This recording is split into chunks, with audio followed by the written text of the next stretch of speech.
rock. Tony Winston here with Jazz Piano College. You know, when you have a lot of dominant chords in a row and you're using the diminished scale over those dominant chords, there's a certain hierarchy of diminished scales. You know, there's only 3 diminished scales.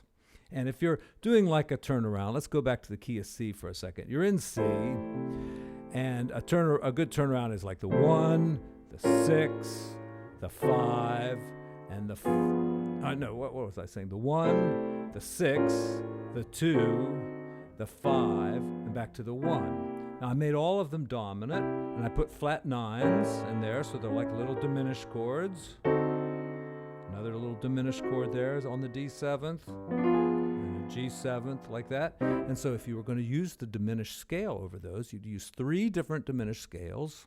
And there are only 3, so you're just using them, but they're going to go in a particular order, and no matter what key you're in, the order is going to stay the same. All right? You might not always start on the same one, but the order that they go in. And I thought of a silly way of doing this. I thought of giving each scale, each diminished scale, a name. So in the key of C, when we go to A7, we're going to use this diminished scale.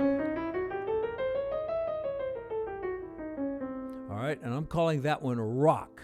The next one I'm going to call scissors. And the last one here I'm going to call paper. All right, so you know, rock beats scissors and scissors beats paper. Okay, and then paper beats rock, but we won't go there just yet. So first we're in C. When we go to the 6th chord, we got rock. And then we got scissors. And then paper. All right. Now let's see. Suppose we're in the key of B. Oh, and by the way, now the same order will work in the key of C, the key of E flat, the key of F sharp, and the key of A. See, look, in the key of E flat. All right, E flat. Our 6th chord is rock. Our 2 chord, scissors. And our dominant chord, paper.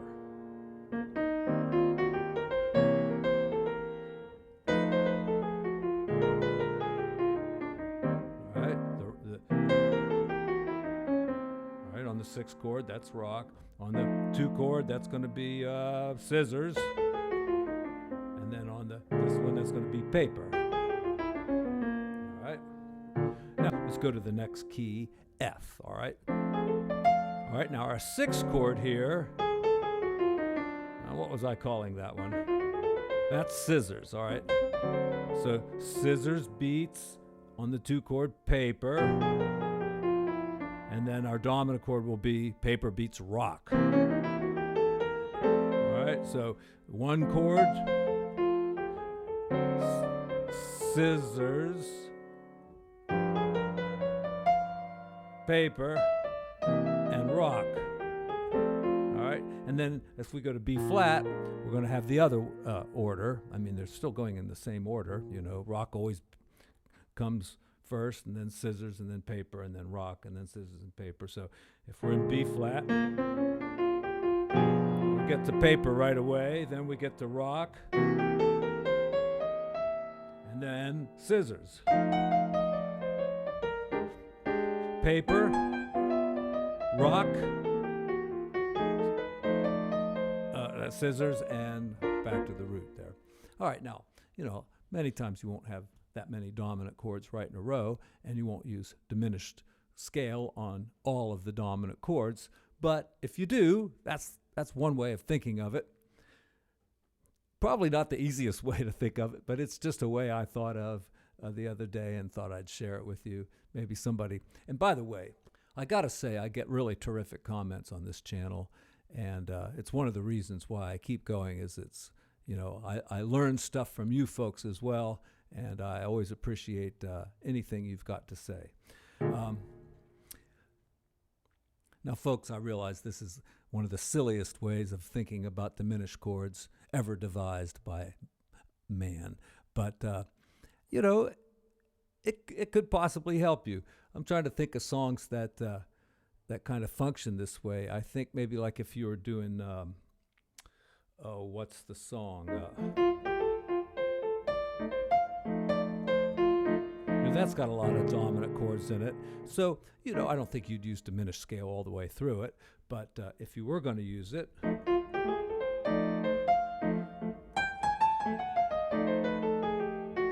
right, that was a scissors, and then now here we are on B flat.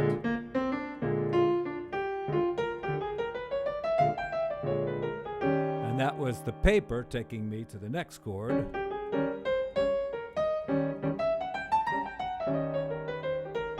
And then that was rock getting me to A flat.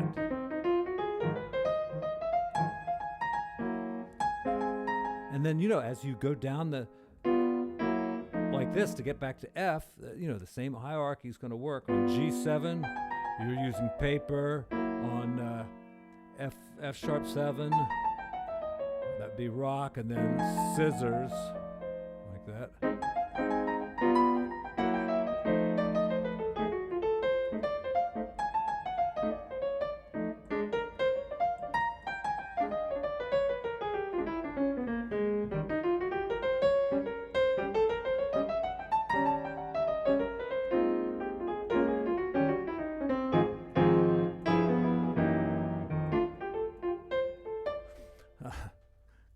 Crazy, man.